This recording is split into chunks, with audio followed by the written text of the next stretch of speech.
Hey, welcome back. This is Alex Worden with Lesson 3, Organization. Goal today is to get you everything you're going to need to have prepared running up to and during your first meeting with potential new club or team members. This will include how to recruit, how to set up a club constitution or go through the athletic department to get that process going, what kind of information you're going to need from your students, and how to get them organized and moving. So, getting started, let's talk about advertising and recruiting. Easiest thing to do is to cover your entire campus in flyers. If you don't have any esports participants yet, although they're probably just itching to come out of the woodwork, I would suggest getting a TA to help you out with this. Get a flyer made. It should be pretty simple. What you definitely want to include is which games you're going to be able to support and make it clear whether you're going to have on or off campus practice at first until your IT department can get something going for you. In my own experience, we had like 75 kids come out on day one. That withered to about 25 kids by the time they realized a couple weeks later that there wasn't going to be on campus support for the games right away. And we weren't prepared to organize successfully around off campus play yet. So remember that they are there to play the game, even though you're going to be piling on all kinds of academic stuff too. And just make sure expectations are clear. Famous phrase, of course, is that the expectations are here and reality is here. That difference is disappointment. I want to make sure kids know what they're getting into. Make sure there's a contact point. Make sure you have a space available to meet. I would suggest a bigger space than you think you're going to need. You might be surprised how many kids come out. Besides the flyers, you may be able to take advantage of a school bulletin, a school webpage, go through social media, or if you have an active student government and a club rush day, that's a great place to get started too. Once you get recruiting, you're going to have a very easy time getting your competitive veteran players. These are the kids that have already been playing this game for as much as 10 years, are probably already in ranks play. These are the kids who are used to the solo queue environment, which, as we mentioned in an earlier video, can be pretty toxic and abrasive. They may have built up some bad habits regarding digital citizenship, and they may take their game very seriously. It is part of their identity. Um, so, with this group of new players, you won't need to be coaching them in terms of the skills. In fact, they're probably going to be way ahead of you on this, even if you are familiar with the games that you're getting involved in.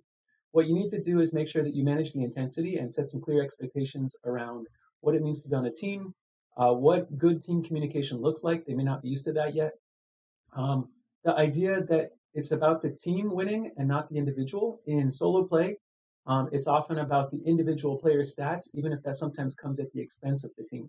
So they actually might need some re-education as far as tactics and strategies with what can be done with team play as opposed to what they're used to, which is playing individually or maybe just with a partner. Anyway, you're going to get a ton of these kids. They will be the core of your group initially, and you won't have to do a whole lot actively to get those kids to come out. Next thing to consider is that you're also going to start to accumulate some casual players. These kids might dabble in the game. They might play a much broader portfolio of games than take one of them extremely competitively.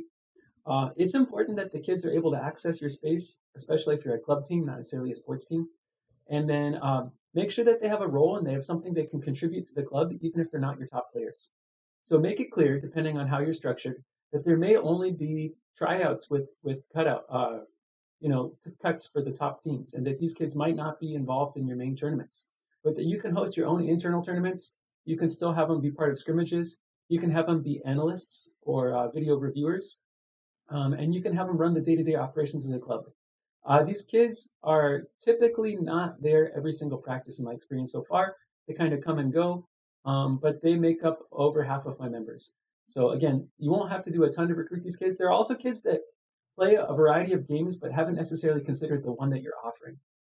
So getting them started in something like Rocket League or League of Legends typically isn't too hard. They're already gamers, just not in that particular title. Now, the last group is a group where I feel like I've had some great success. First year or two, we were very fortunate to have our club founder, team captain, and an excellent player be female. She was a great role model. There were a couple other kids who came out that were also girls who happened to be already competitive in League of Legends or Overwatch and joined up and stuck with it. But when there's just a small number of whatever like token identity you're talking about, sometimes they don't always feel like the club is as welcoming of as a place as it could be. And so what we've seen is we get like one girl here, one girl there. they don't always stick with it at the same rates as our male players do, just because they are clearly a minority in the club. So one thing that we tried to do was about a year ago, I approached a group of kids who I knew were absolutely not gamers. They were some of our cross country runners, some of our top IB scholars, International Baccalaureate, some great students. Had a personal relationship with them from honors chemistry and honors physics, or whatever other classes that happened to teach them. I knew they were a peer group already, like a group of 6 or 7 friends, pretty tight knit, and I invited them all to show up to a club, knowing that they knew nothing about League of Legends or possibly even gaming. And by getting a group of 5 to 6 friends, we made a cohesive unit, like their own like self-contained little ecosystem. We brought them extra coaching from day one. In fact, they had most of my attention during most of club play. We had 1 or 2 veteran members come help out and coach them. And within a season or two, they were a reasonably competitive squad, and they have managed to stick with it. So I think that in order to get over the idea that this is, kind of a male-dominated club from a certain demographic, what we need to do is we need to recruit not individually, but in large groups. And this happens whether or not they have any gameplay experience at all. Our first year, we tried to recruit girls who were already playing the games that we were doing, and we got 1 or 2, and they tended not to stick with it since they were the only 1 or 2 that showed up. So I think this approach to inclusive recruiting works a lot better, is to get a cohort and move the cohort through with extra support. And in the meantime, too, set expectations that this cohort is extremely valuable to the club. It's important to be inclusive and diverse, and that members are expected to interact with them, in a really supportive, positive way. And that's something that we've kind of managed and had a lot of success with. So if you can see off to the right here, here's our logos. We have our A team, our B team, our casual players, some kind of affiliation for them to belong to too, and then our girls recruiting squad. One thing that I'd like to do next year too is we know that our English language learners are underrepresented in pretty much any after school activity. We think that esports would be a great home for many of these kids. And we also know that some of our socioeconomically disadvantaged kids would fit in very well here, as well as some of our kids that are taking advantage of counseling services and emotionally need a place to connect and a group to belong to. So we're going to be targeting groups of these kids, not as individuals, but as groups, to try to get in 5 or 6 kids that are already familiar with each other so that they have their own unit to belong to. And I think that's the way to retain these kids and kind of recruit inclusively and diversely. As far as first meeting goes, what you need to have is a Google Forms, and I will post one of these so you guys can access it, make a copy, and then make it your own. And what we need is a whole ton of rostering info.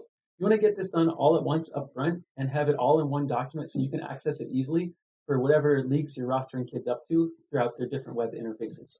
So you'll definitely need some student and parent info. You're going to need to know which game accounts they have, as well as their Discord IDs. They probably already have some. What they're interested in playing. If they're already ranked, that might be helpful for tryouts and getting established quickly. You also want them to acknowledge that there's going to be a code of conduct to follow, that they're going to have to maintain at least a 2.0 or whatever you set GPA, and that there's expectations for being available for practice. So make sure that you have a Google Form set up. That spreadsheet that it'll populate will make your life a ton easier later on. The other thing you're going to need to have set up by the time you get to your first meeting is some at least outline for what the either athletic or club expectations are for your group. If you're in a club, you should probably talk to your student government teacher or mentor and see if there's a school-wide club constitution template that you can work with. Otherwise, I know NASEF has one that you can cut and paste into. You want to establish what your leadership roles are going to be and make sure that you understand how your club finances are going to interface with the school system.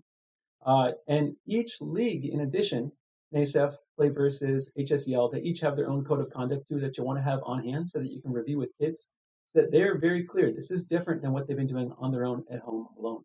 This is a team sports group, and it basically has very different expectations than what they may be used to. Unfortunately, I don't have more information at this time on what it takes to be part of CIF as a varsity sport. There is a meeting that's supposed to happen. We'll see what happens due to the COVID-19 stuff going on. But the contact for that is Chris Fahey. His email is right on the screen there. And I will be following up with him to get you guys some more info later on, which I'll append to this at some point. Another thing to do is to send home a parent letter. Parents typically don't know what esports is. Even if their kids have told them about it, they're skeptical. And you want to start building parent support as soon as you can. So I'll also have an example of our parent letter up on Drive. You also want to make sure you get started on kids checking their own GPA so that they're clear for that 2.0 mark, getting any waivers signed. We have a waiver for images appearing in public type thing. And then the next thing you want to start to do is looking at leadership. You're not going to be able to run every facet of the club by yourself, so hopefully you're somebody who's very comfortable delegating to a student group. Your students are definitely going to be the ones doing most of the streaming and the video reviews, looking at the strategies and tactics you guys are developing, and doing a kind of a detailed analysis there. You're also going to have your team captains be running the practices. A bunch of those practices occur from home, as well as whatever you have scheduled on campus. You might need to have an earbud in on Discord to supervise them, but in general, the team captain should be running the show. And tryouts are a huge thing. That could take potentially hours and hours and hours of reviewing game footage, as well as like tracking rostering and membership and stuff like that. So you especially want your team captains and support staff to be able to do that for you. Those are immediate needs. Farther off in the future, once you guys are established entities, you're going to need some support in fundraising, event hosting, recruiting, and producing additional media beyond those VODs, the video on demand or gameplay analyses. So make sure that students start to think about those leadership positions. This is also a case where you might reach out to your visual and performing arts people or your media productions people and try to get some students who aren't necessarily gamers in there just for the purpose of setting up web streams or designing slides for the stream system or whatever like that. So graphic design is a big part of this too.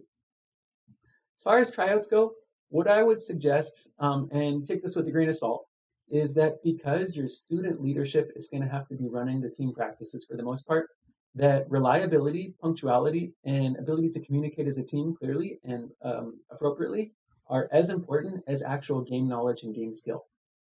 So these are kind of the rough ratio I'd suggest on what to value in the tryout system. Make sure that kids are available, show up on time, and are good teammates. Because your team captains are already going to have quite a burden trying to organize 5 or 6 kids to all show up at practice and do whatever it is you've set out for them to do.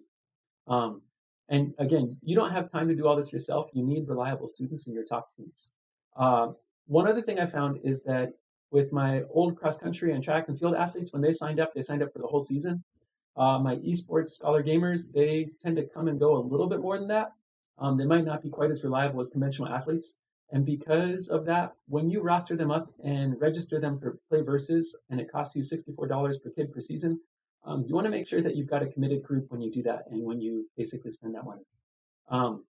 So I would suggest that dedication is important as game skill on this. Now, the caveat there is that my team's been having a rough time this season as far as the competitive matches go. So we've seen the skill levels kind of broaden. It used to be we were a competitive team a year or two ago, but things are getting tougher. And we're definitely looking forward to switching to 5-day week practice next year and taking this whole thing a lot more seriously as far as game skill goes as well. So grain of salt there. All right, quick review. Hopefully you know what you need to do to start to recruit, advertise for your club, and get it started up and running on the first day successfully. You're going to need a ton of information for rostering. You're going to want to recruit your core gamers right away, but also think about recruiting inclusively not long after that.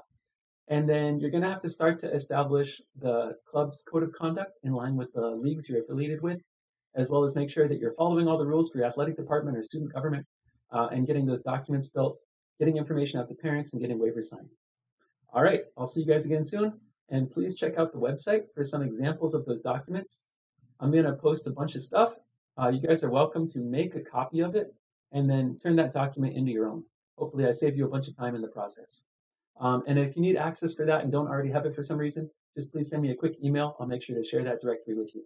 All right, have a good one.